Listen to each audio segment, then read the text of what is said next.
Vincent Marshall had never been the type to seek out trouble. At 52, he had spent most of his life working in corporate security, specializing in risk management and crisis response.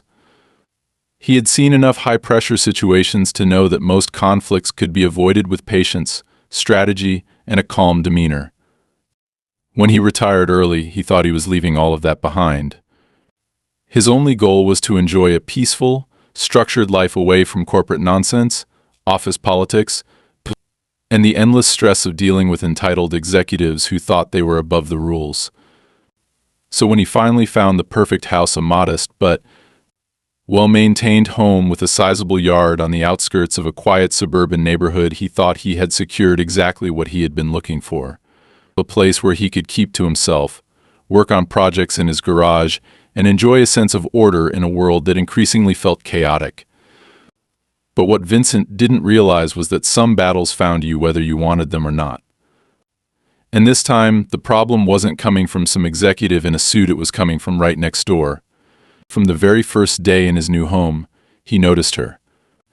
Karen Davis, his next-door neighbor, was impossible to ignore. She was in her late 50s, overweight but always moving, always in everyone's business. Her dyed copper-red hair, loud floral dresses, and constant air of self-importance made her presence known before she even opened her mouth. But when she did speak, it was never with a casual greeting or a simple acknowledgement. It was always a comment, a remark, a suggestion disguised as an order. "Oh, you're the new guy," she had said the first time she spotted him unloading boxes from his truck. She had been standing on the edge of his lawn, just inside the property line, arms folded across her chest. "You know, the last owners used to let us park our extra cars right here along the curb. Real friendly people.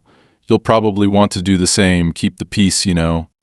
Vincent had only looked at her, immediately understanding what type of person he was dealing with.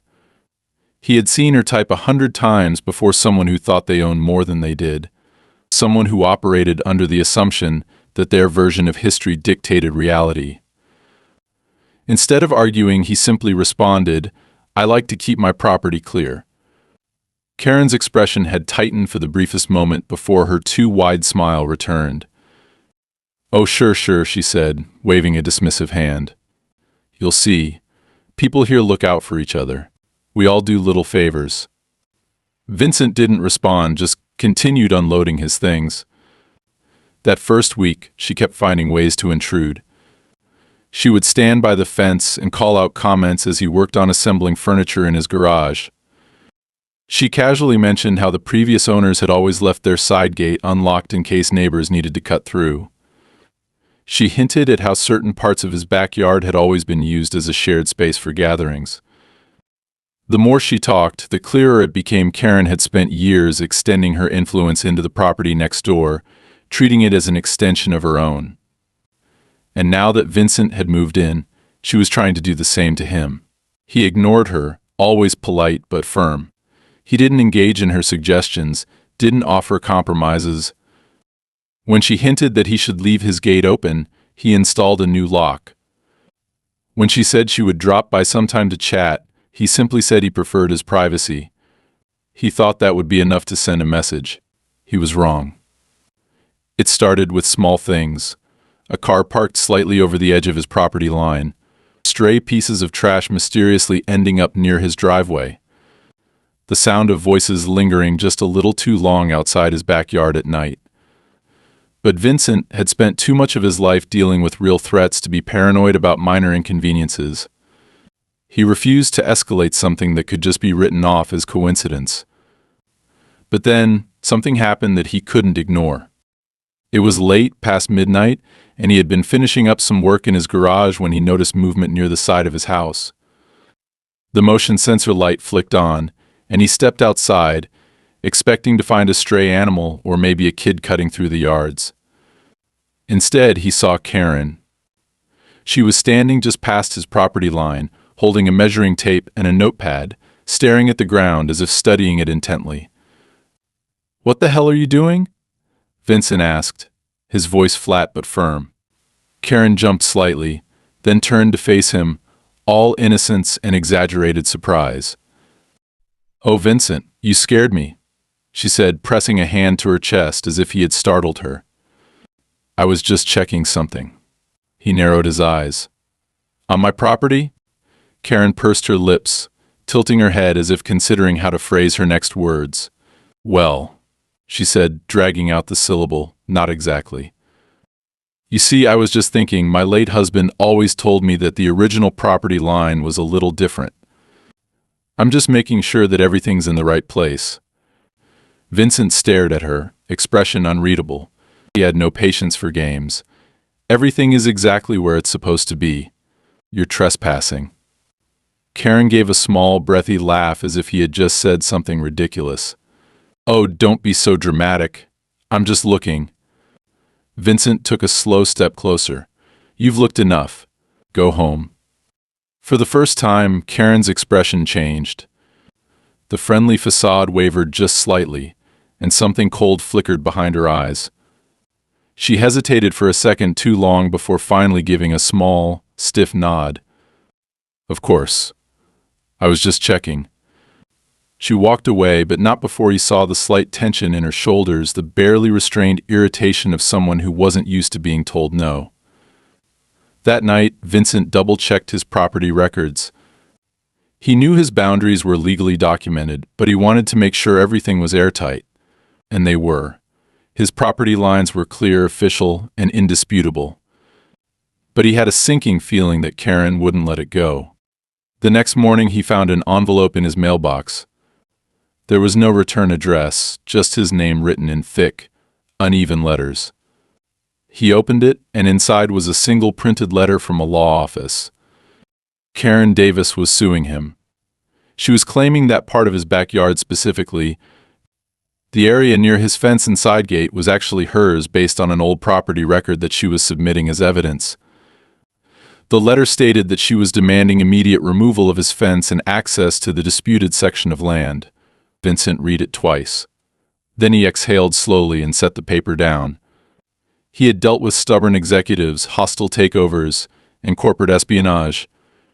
He had handled crises that could cost millions in damages. But now, it seemed, his biggest battle would be against the entitled, copper-haired woman next door. Vincent sat at his kitchen table, the letter from Karen's lawyer spread out in front of him.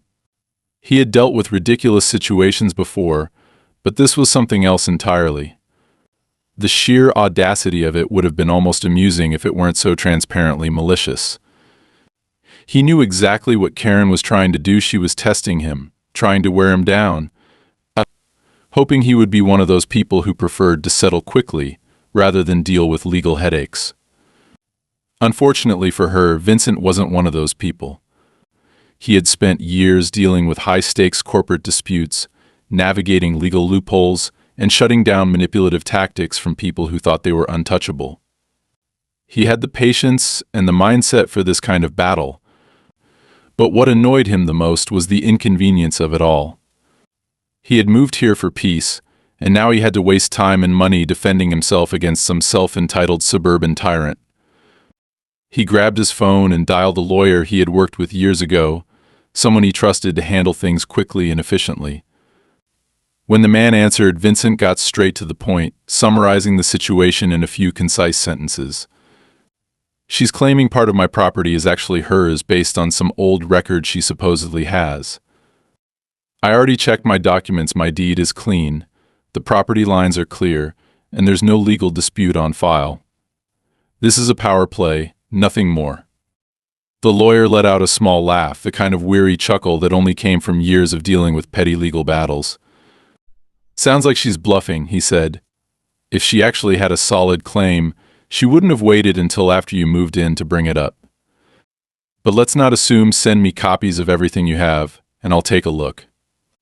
Vincent did just that, scanning his property deed, the original survey documents, and everything else relevant to the case. By the next morning, his lawyer had gotten back to him. "You're in the clear," he confirmed. "There's no legal basis for her claim.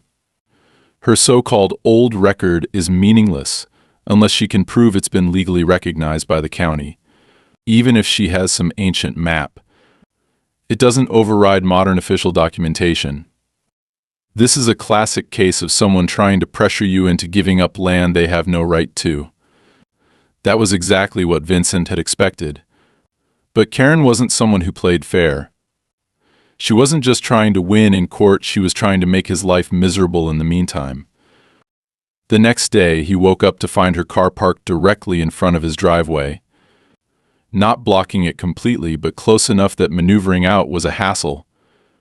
She was standing on her porch when he stepped outside, sipping coffee with an exaggerated air of casual innocence, pretending not to notice hints. Vincent didn't take the bait. He got into his truck, backed out carefully, and left without acknowledging her. That night, he found his garbage bins tipped over, their contents spilled across his yard. A coincidence? Maybe. But the next morning, the same thing happened again. Then, a few days later, he caught her in the act. He had stepped outside early, just in time to see Karen's bulky form waddling away from his driveway, one of his garbage lids still rocking from where it had been knocked over. She froze when she saw him, but instead of looking guilty, she gave him that same smug little smile. "Oh dear," she said, voice dripping with fake concern. "You really should secure your bins better. Maybe a raccoon got into them." Vincent didn't rise to the bait. He simply held her gaze and said, "Or maybe it was an overgrown rodent that doesn't know how to mind its own business." Her expression darkened, but she turned and walked away without another word. It didn't stop there. Over the next week, little annoyances piled up. A small pile of dead leaves mysteriously appeared on his porch every morning. His mailbox, which had never had an issue before, suddenly started jamming. A not-so-mysterious someone began leaving passive-aggressive notes on his fence about neighborly cooperation and not causing unnecessary disputes. Karen, of course, never admitted to any of it. She just watched. She wanted to see how much it would take before he snapped. But Vincent didn't snap. He documented. Every time something happened, he made a note. He set up a camera near his garbage bins, catching a blurry figure knocking them over in the dead of night. He started taking pictures of her car whenever it was deliberately parked too close to his driveway. He logged every incident, creating a timeline of harassment. He wasn't going to be the guy who ranted and raved and played into her game. He was going to be the guy who built an airtight case against her. And then she escalated. It was late one evening when Vincent noticed something strange in his backyard. At first he thought it was a trick of the light, just an odd patch of uneven ground near his fence. But when he went to check, he realized someone had actually been digging. Not a lot, just a few inches, but enough to be noticeable. Enough to look deliberate. His first thought was that Karen had finally lost her mind and started trying to alter the property line physically. But when he crouched down and examined the dirt, he saw something else: an old, rusted metal stake, barely visible under the loose soil. Someone had tried to make it look like it had always been there. And suddenly he understood. She was trying to fake evidence. If she couldn't win legally, she was going to fabricate proof that her property extended further than it did. It was an absurd, desperate move, but it showed just how far she was willing to go. Vincent didn't touch it. He took photos instead, clear, time-stamped images that showed the disturbed soil and the position of the stake. Then he called his lawyer. "She's tampering with evidence," Vincent explained, keeping his voice even despite the anger simmering beneath it. "She planted a fake property marker in my yard." The lawyer swore under his breath. "That's actually a serious offense. If she's caught, it could backfire on her in court. But we need to handle this carefully. Don't touch anything. I'll send someone to verify it officially." The next morning, a professional surveyor arrived to examine the marker. It didn't take long for them to confirm what Vincent already knew: Karen had dug into his yard and placed it herself. And now Vincent had undeniable proof that she wasn't just making a frivolous claim, she was actively trying to manipulate the case with falsified evidence. When Karen saw the surveyor on his property, she stormed over, her face flushed with anger. "What the hell is going on?" she demanded. Vincent didn't even look at her. He simply said, "You should probably call your lawyer." For the first time, Karen's confidence wavered. She opened her mouth, then shut it, her gaze flickering to the surveyor, who was now taking measurements and making notes. She must have realized, in that moment, that she had overplayed her hand. Vincent turned and walked back inside, leaving her standing there. The battle had just shifted in his favor, and he knew it.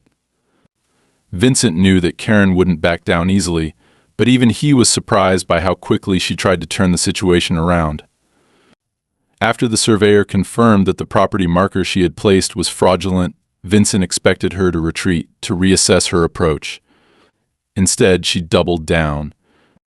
The very next day, he received an official notice informing him that she was amending her lawsuit to include claims of unlawful intimidation and destruction of historical property markers. He sat in his living room, the letter in one hand, a cup of black coffee in the other, reading it twice just to confirm that it was as absurd as it sounded. Karen was now accusing him of deliberately removing what she called a historically significant boundary marker that had allegedly been on the property for decades. The sheer nerve of it would have been almost impressive if it weren't so blatantly ridiculous. There was no historical marker, no evidence of anything even close to what she was claiming. The stake she had buried was a rusted piece of scrap metal, completely unregistered and illegally placed. The fact that she had the audacity to frame it as some kind of protected landmark was beyond belief. Vincent wasn't a man prone to frustration, but this was testing his patience. He called his lawyer again, giving him a brief rundown of the latest development. The lawyer let out a slow sigh, the kind that told Vincent he had seen plenty of these cases before. "She's stalling," the lawyer said. "She knows she's losing, so she's throwing out nonsense claims to drag this out. She wants to exhaust you.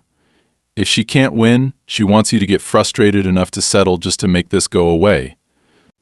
Vincent leaned back in his chair, staring at the ceiling for a moment before shaking his head. "I don't settle," he said simply. "That's good, because we're about to make this a lot harder for her." The next step was to formally countersue. Not just to have her claim dismissed, but to go after her for legal fees, harassment, and falsification of evidence. His lawyer filed the paperwork the same day, and within 48 hours, Karen was served. Vincent didn't see her reaction when she received the notice, but he imagined it was explosive.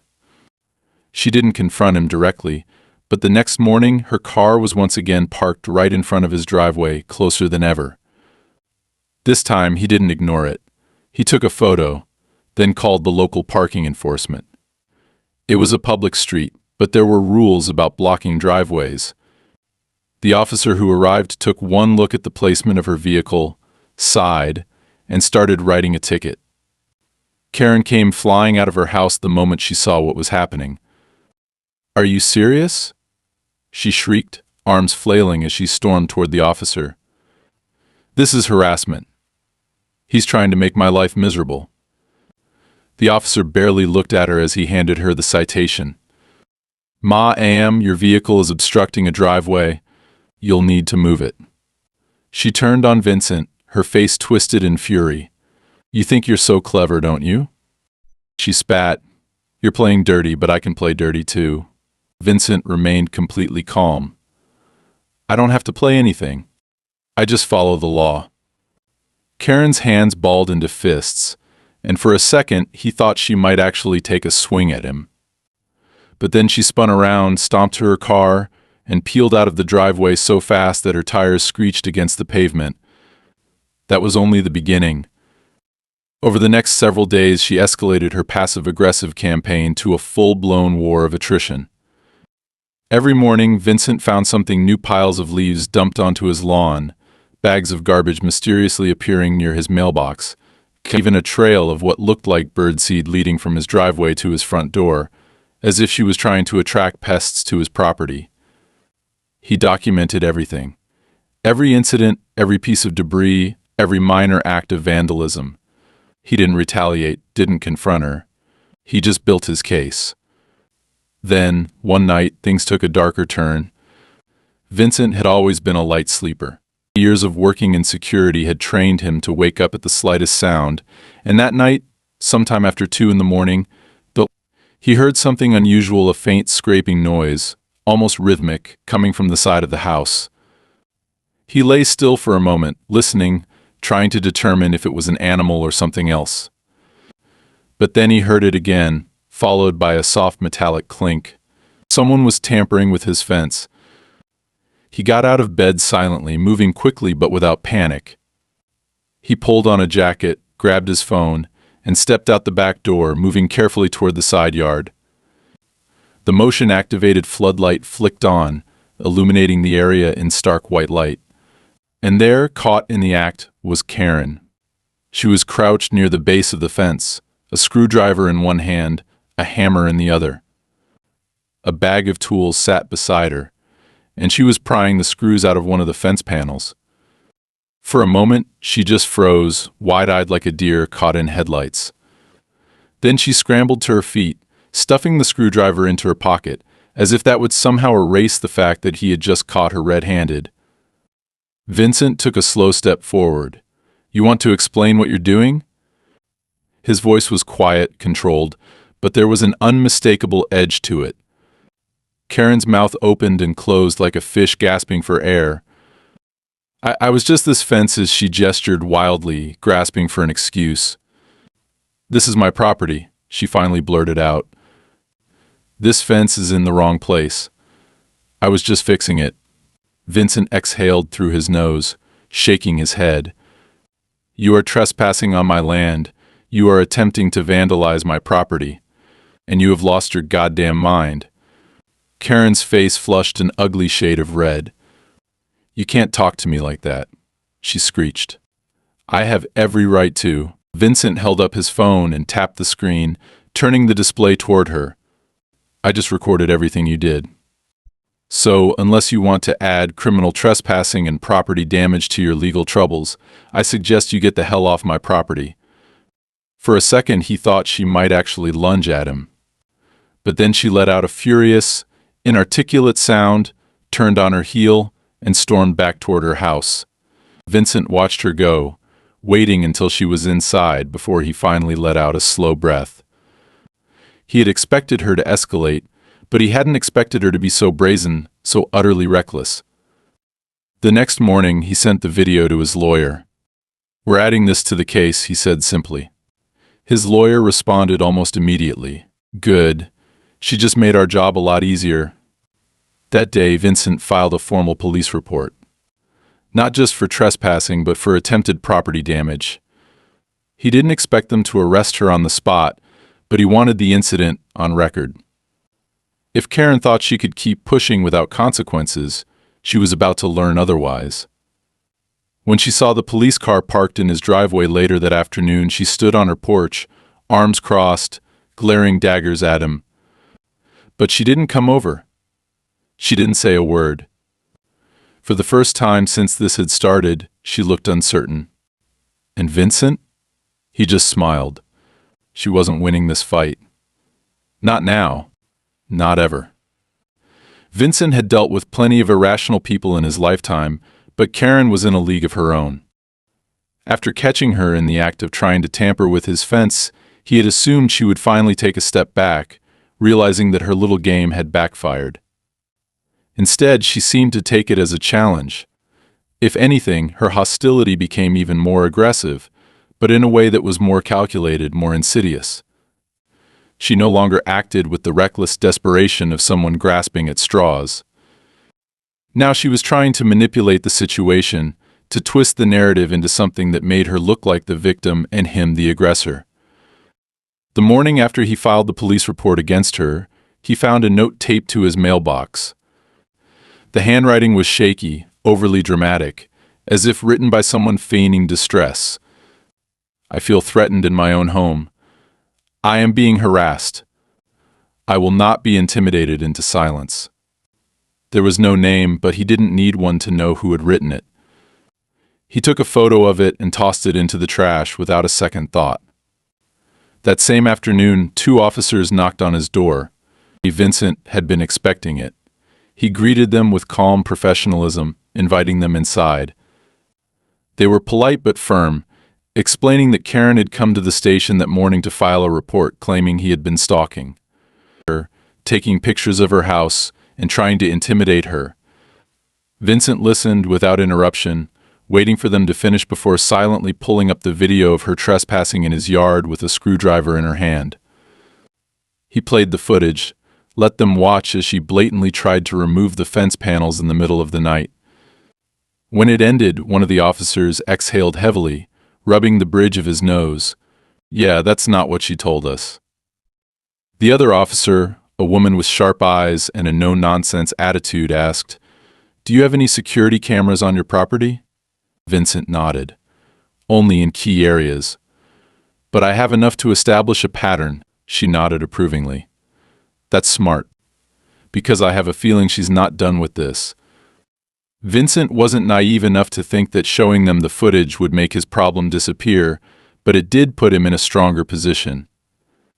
Karen had crossed a line, and now she was officially on record as a liar. But she wasn't someone who accepted defeat gracefully. 2 days later, he stepped outside to find a group of 3 people standing near the edge of his driveway, openly staring at his house. One of them, a wiry man in his 60s, was holding a clipboard, jotting something down. Karen was with them, speaking animatedly, gesturing toward his yard as if giving them a tour. Vincent approached, his expression neutral. "Something I can help you with?" Karen turned with a sugary sweet smile, the one that never quite reached her eyes. "Oh, Vincent, these are property assessors. I had to call them because I believe you've been encroaching on my land, and I need an official evaluation." The man with the clipboard barely acknowledged Vincent's presence. He was too busy making notes, walking around as if he owned the place. Vincent didn't bother arguing with him, there was no point. Instead, he pulled out his phone and dialed his lawyer. Karen's smile faltered slightly when she realized who he was calling. She wasn't expecting him to react so quickly. "Oh, don't be so dramatic," she said, waving a hand. "This is just a formality. If you've got nothing to hide, why are you so worried?" Vincent ignored her, speaking clearly into the phone. "Yes, I have unauthorized personnel on my property right now, falsely claiming to be conducting an assessment. I'd like to verify whether they have legal permission to be here. If not, I'll be calling the police." Karen's expression twisted into something ugly. "You're such an asshole," she hissed under her breath. Vincent smiled coolly. "I just follow the law." The assessors left within 10 minutes, none of them wanting to get caught in whatever game Karen was playing. She stood on her porch, arms crossed, glaring at him as if he had personally ruined her day. The next move she made was arguably the most pathetic. She began a campaign to turn the neighbors against him. He saw her talking to people in their driveways, saw the way she gestured dramatically as she spoke, her voice carrying just loud enough for him to catch phrases like, "doesn't respect the community and thinks he's better than everyone else." One afternoon, his next-door neighbor, a retired teacher named Linda, hesitated before approaching him while he was working in his garage. "Vincent, I don't want to get in the middle of anything, but Karen's been saying some interesting things about you." He wiped his hands on a rag, arching a brow. "Let me guess. She's trying to paint me as some aggressive outsider who's harassing her for no reason." Linda sighed. "More or less. She's telling people she's afraid of you, that she's worried for her safety." Vincent exhaled slowly, nodding. "That's exactly what she wants them to believe." Linda hesitated, then said, "I don't believe her, if that means anything." That was the first real indication that Karen's manipulation wasn't working as well as she thought. But just when he thought things had reached a plateau, she did something even more desperate. One night, Vincent was woken up by the sound of sirens. He groggily checked the time, 2:37 a.m. Blue and red lights flashed through his curtains, and he immediately knew something had happened. He got out of bed, pulling on a hoodie before heading outside. 2 police cruisers were parked on the street. Officers were standing near Karen's house, talking to her as she sobbed theatrically, clutching a blanket around her shoulders, as if she had just survived some kind of traumatic event. When she saw Vincent, her entire demeanor shifted. "There he is," she shrieked, pointing at him like some deranged woman in a bad horror movie. "That's him. That's the man who broke into my yard." Vincent froze for a single second, processing the sheer audacity of her claim. Then he slowly exhaled and walked forward, his movements deliberate, calm, controlled. One of the officers turned toward him, hands resting on his belt. "Sir, we need to ask you a few questions." Vincent nodded. "Of course. But first I'd like to know exactly what I'm being accused of." Karen launched into an exaggerated story, claiming she had woken up to find someone lurking in her backyard, only to recognize Vincent's silhouette as he ran away. She clutched her blanket tighter, sniffling. "I don't feel safe anymore," she whispered dramatically. "I just don't know what he's capable of." The lead officer glanced at Vincent. "Do you have any way to verify where you were tonight?" Vincent gave him a flat look. "I have security cameras, motion sensors. I can pull up the footage right now." Karen's face went pale. It took less than 5 minutes for Vincent to prove that he hadn't left his house all night. The footage showed him asleep in bed, his doors locked, his yard completely undisturbed. The moment the officer saw the timestamp, his posture shifted. "Mom," he said, turning to Karen, "are you sure about what you saw?" Karen's mouth opened and closed, her face twisting with frustration. She knew she had overplayed her hand. I was scared. Maybe I was mistaken, but it felt so real." The officers didn't arrest her, but they left with a report stating that her claims were unsubstantiated. Vincent watched as Karen stood on her porch, fists clenched, her entire body shaking with barely restrained fury. She had tried to set him up, and she had failed. Now she was running out of moves. Vincent knew that Karen wasn't finished, but after her failed attempt to frame him for trespassing, he also knew she was running out of options. She had tried to manipulate the legal system, the neighbors, and even the police, but every time, her lies collapsed under scrutiny. He expected her to either escalate in some desperate last-ditch effort or finally accept defeat. What he didn't expect was for her to take a completely different approach, one that was calculated, strategic, and designed to make his life as miserable as possible without crossing any clear legal boundaries. The first thing she did was find new allies. Up until now, most of the neighborhood had either ignored her or quietly tolerated her behavior, unwilling to get involved. But after the failed police stunt, she suddenly became a professional victim. She went door to door, telling people she was being harassed and targeted by an aggressive man who was trying to push her out of her own home. She twisted every fact, presenting herself as a defenseless widow being tormented by a hostile new neighbor. Some people saw through her act, but a few, particularly the ones who had their own grudges against outsiders, began to listen. Vincent noticed the shift almost immediately. Some of the people who used to greet him with a nod now looked away when he passed. A few started acting openly hostile.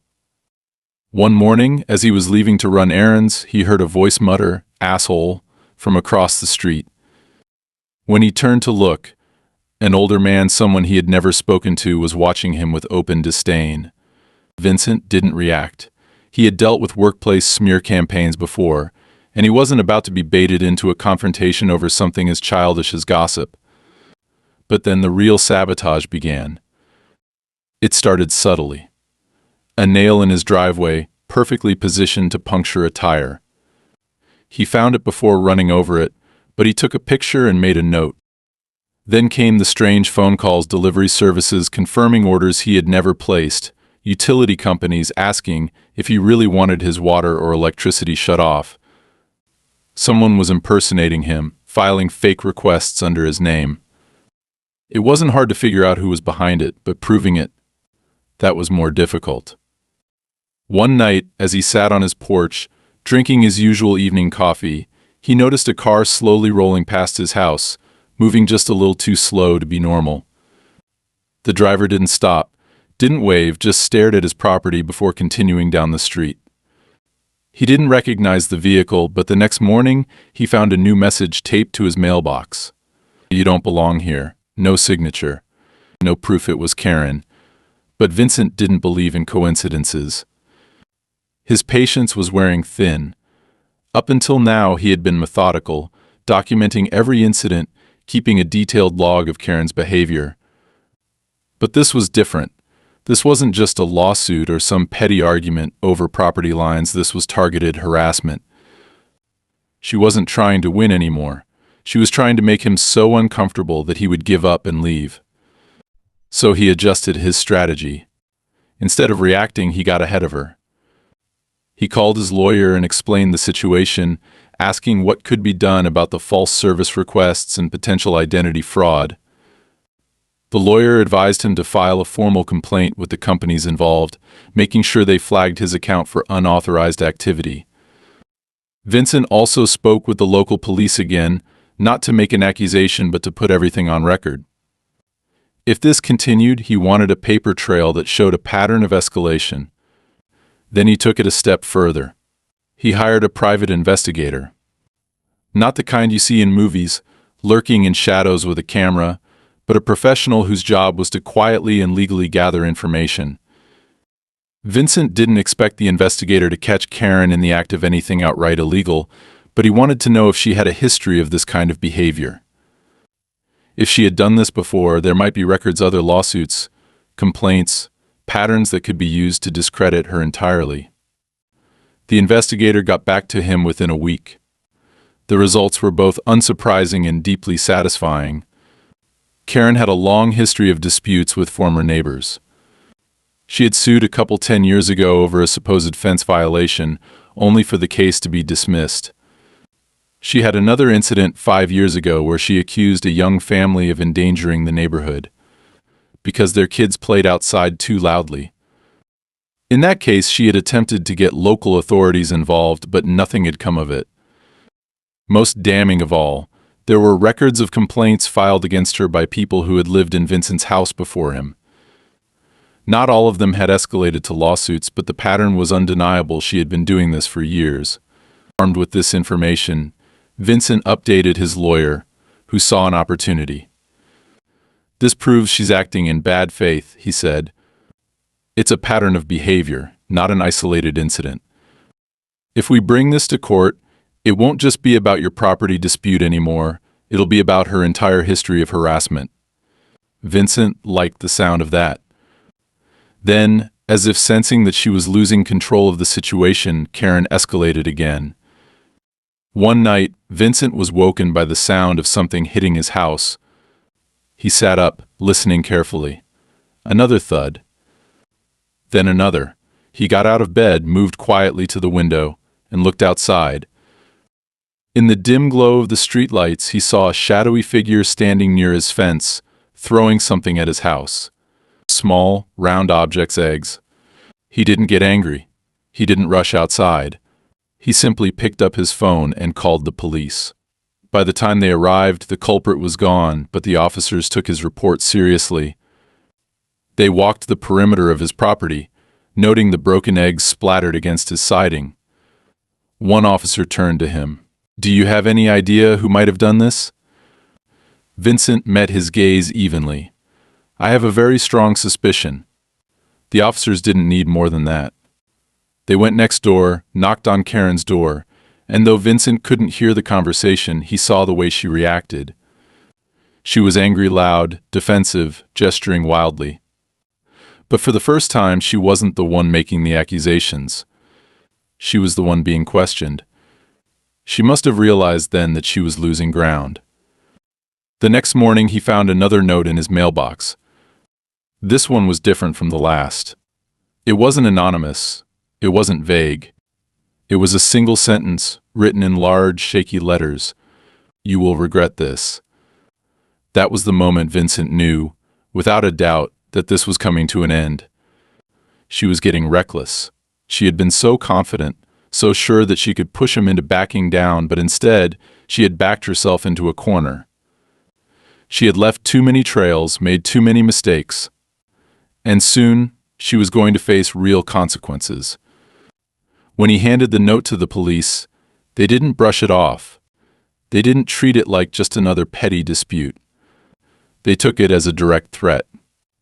Karen had finally crossed a line she couldn't erase. And Vincent? He was going to make sure she paid for it. Vincent had always believed in handling conflicts with patience and precision, but Karen had pushed things too far. The moment she left that note in his mailbox, everything changed. Before, her actions had been manipulative, frustrating, and at times even pathetic, but this was different. This was a direct threat, and it was enough to finally make the police take things seriously. When he handed them the note, they didn't dismiss it as just another passive-aggressive stunt.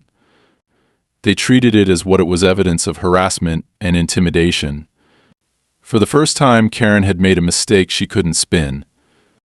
The officer reviewing the case was no longer asking him vague, procedural questions about neighborly disputes. Now, they were talking about potential criminal charges, harassment, stalking, even the possibility of fraud, given her history of falsifying documents in her lawsuit. Vincent could see the shift in their attitude, and he knew that Karen's little reign of terror was finally beginning to crack. It didn't take long for her to realize it either. The next morning, he noticed her standing at her window, watching as a patrol car slowly rolled past her house. It was clear that law enforcement was now keeping an eye on her, and for the first time since this all began, she wasn't the one in control.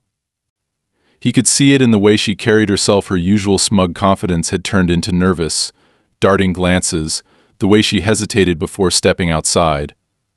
She knew she had overplayed her hand, but even cornered animals could be dangerous. That night, Vincent heard something unusual outside: soft footsteps, almost too quiet to detect, but his instincts picked up on them immediately. He had already taken precautions, installing additional security cameras around his property, and when he checked the feed on his phone, what he saw made his blood run cold. Karen was outside, crouched near his fence, holding something in her hand. At first, he thought she was trying to vandalize it again, but then he realized what she was actually doing. She wasn't damaging his property. She was planting something. Vincent moved quickly but quietly, stepping out onto his porch without making a sound. He wanted to see what she was up to before she realized she had been caught. As he got closer, he saw what she had dropped: a small plastic bag filled with what looked like white powder. She was trying to frame him. He didn't waste a second. He pulled out his phone, started recording, and spoke loudly enough for her to hear. "Karen, what exactly are you doing on my property at 2 in the morning?"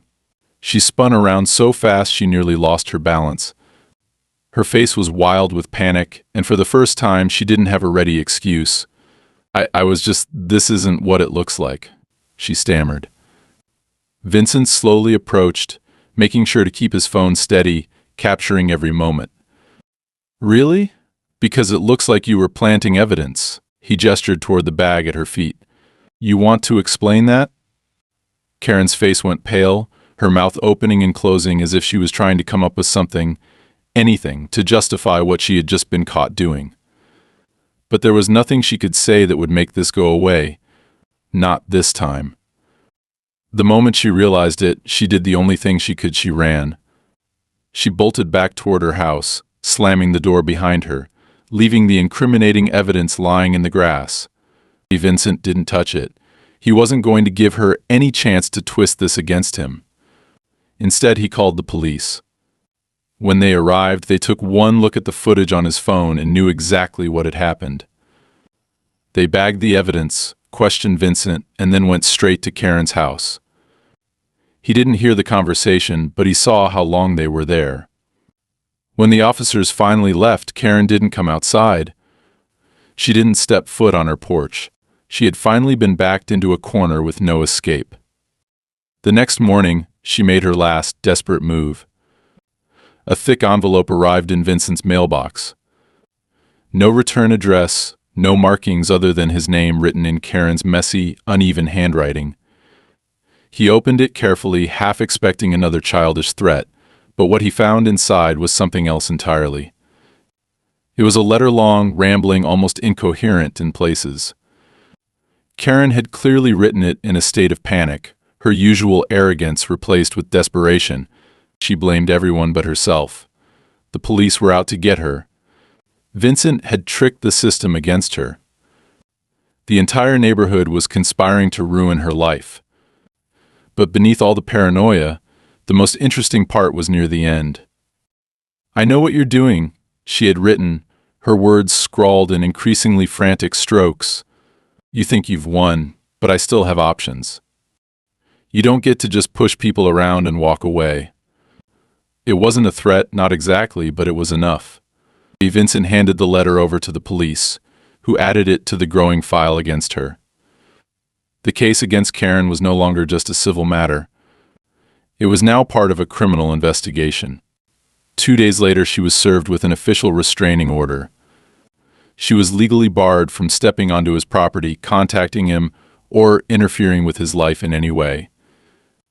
The look on her face when the officers delivered the paperwork was something Vincent would never forget. The fury, the disbelief, the way her mouth twisted as she tried to process the fact that, for once, she wasn't the one making the rules. And then, finally, the lawsuit she had filed against him collapsed. Her falsified documents, her history of harassment, and the sheer weight of evidence against her made it impossible for the court to take her claims seriously. Not only was her case thrown out, but Vincent's counter-lawsuit was upheld. Karen was found liable for damages, legal fees, and harassment. She owed him $25,000. The moment the verdict was announced, Karen stormed out of the courtroom, her face bright red, her movements jerky and erratic.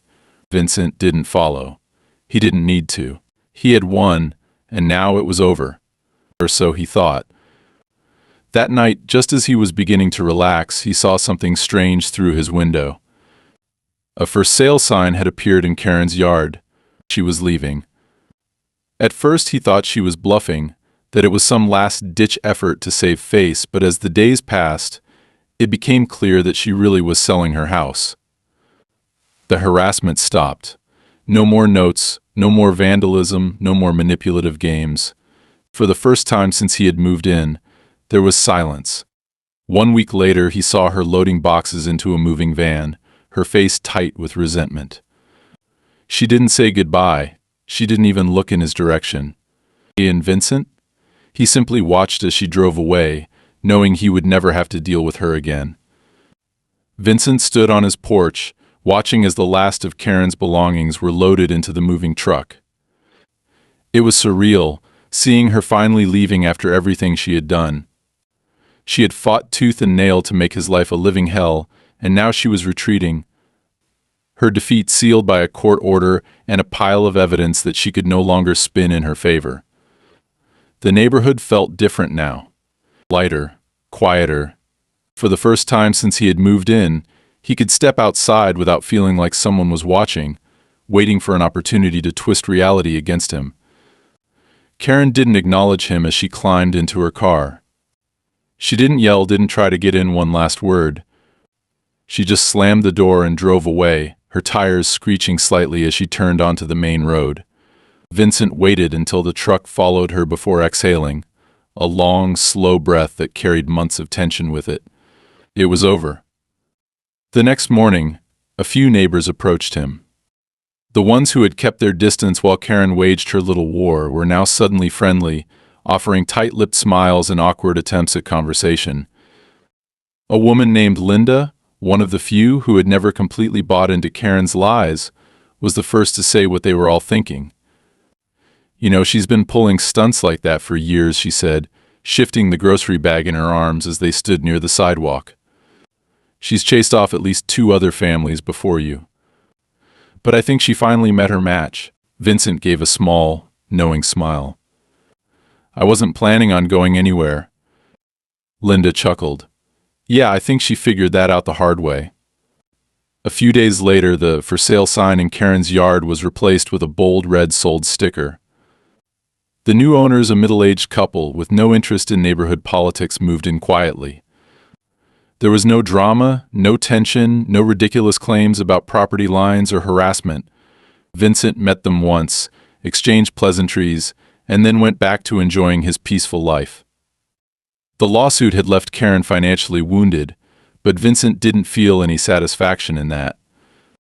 The money she owed him had been transferred through the courts, covering his legal fees and damages, but he had never wanted her to suffer, he had only wanted her to stop.